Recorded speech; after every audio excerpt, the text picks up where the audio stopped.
Hey guys, it's Kylie, and in today's video I'm going to share with you all the different things that you can do in Disney on a rainy day. So when you're planning your trip, obviously you're going to look at the weather before you pack, and sometimes that weather may not just be sun, it might include some rain and even some full rainy days. So it's definitely important to plan for what you're going to do on those different rainy days. And in today's video, I'm going to share with you all the different things that you can do on a rainy day and some tips to make the most of your rainy day at Disney. But if you guys are interested in more Disney content and Disney videos just like this one, definitely hit the subscribe button and turn on the bell so you get notified every time I upload, as I post tons of Disney content on this channel. So the first thing you want to do is when you figure out that it's going to probably be raining when you're in Disney, and there is a huge period of the year that it does rain for a few hours, and there's also sections of the year that it rains for full days at a time, you want to make sure you're prepared for the rain. So the way to do this is to bring some sort of poncho or raincoat. Make sure that you have something that you can protect yourself from the rain. You might also want a small umbrella. It's important to make sure this is a small umbrella, not a large umbrella, as especially in dense crowds it can be hard to maneuver with an umbrella. So you want one that really just covers yourself or you and one other person, depending on if you're with other people. It can also be nice to have a hat that keeps the rain out of your face, and some Ziploc baggies that allow you to put some of your electronics and other things in there to keep them protected from the water, like your wallet and other things. These are also good for water rides, so it's definitely important to have something like that in your bag. Now, to make the most of your rainy day, there's a few different options of what you can do. You can choose to go to the parks, and depending on which park you pick, there's different options on what you can do if it's raining out. Some rides will close when it rains, but the best parks to generally go to in the rain are Magic Kingdom and Epcot. They just have the most indoor activities that allow you to do other things while it's raining, and then allow you to move between different buildings when you have an intermittent storm and gaps in the storm. So it's definitely an option to go to any of the parks, but those are definitely the two parks that have the most indoor activities. It's then followed by Hollywood Studios, and lastly Animal Kingdom. Animal Kingdom is a mainly outdoor park, so it's definitely harder to find things to do in the rain. The other benefit of going to the parks in the rain is that generally rides have lower wait times, as not as many people want to go, especially on a full rainy day. People might decide to stay at the hotel, so it is a nice alternative that allows you to have lower wait times while in the parks. And I am going to go through a few different rides that you can do at each of the parks. These are just some of the top rides or attractions that you can go to during the rain. There's lots of other ones too, but I'm just going to share some of the top ones. So for Magic Kingdom, you can go on rides like Buzz, It's a Small World. You can go to shows like Mickey's PhilharMagic or Carousel of Progress.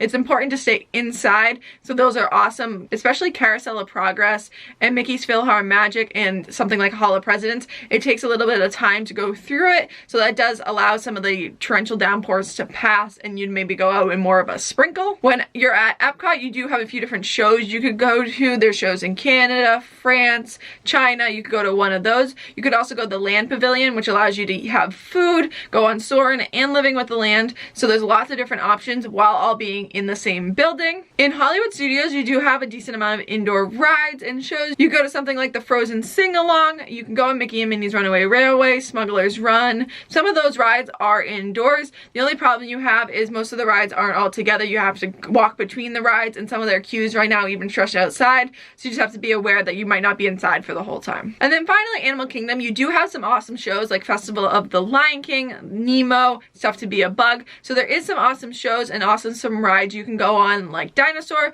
but there is also a lot of outdoor stuff to get in between everything, and you have to go outside.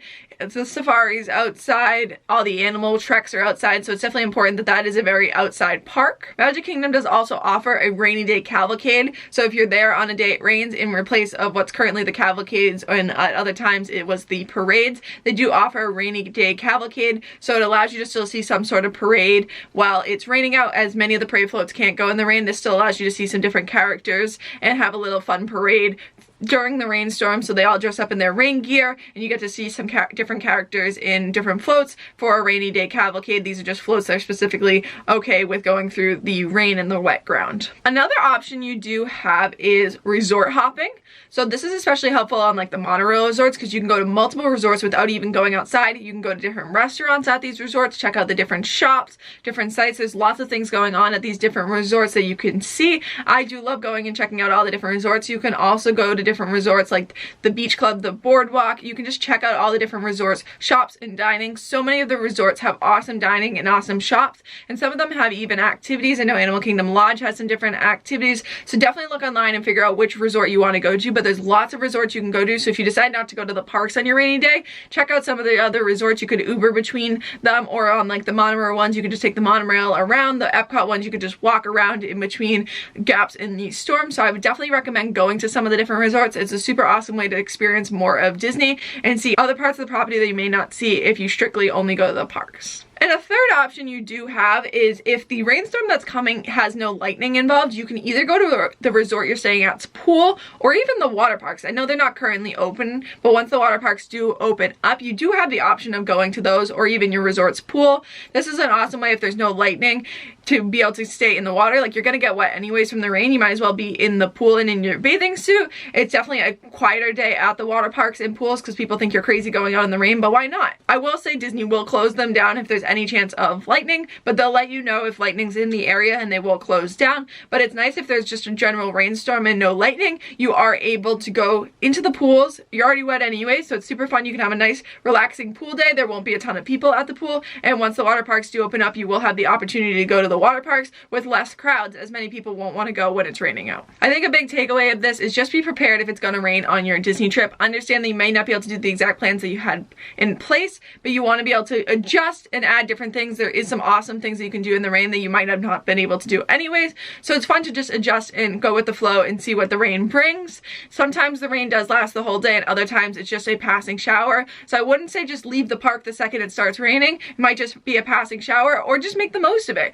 Go to the different rides, go to some of the indoor things, and see, as many people will try to leave the parks, use this time to enjoy the parks even in the wet weather. So I hope you guys found this video helpful. If you have any other tips for a rainy day at Disney, definitely leave them down in the comments down below. I would love to hear your tips, and if there's any other tips videos like this that you're interested in seeing, let me know in the comments down below. I'd be happy to give you my thoughts on all of those and give you some awesome tips to help you with your Disney vacation. But I hope you guys enjoyed watching. Don't forget to like if you did, comment your favorite rainy day tips down below, and I'll see you guys later. Bye!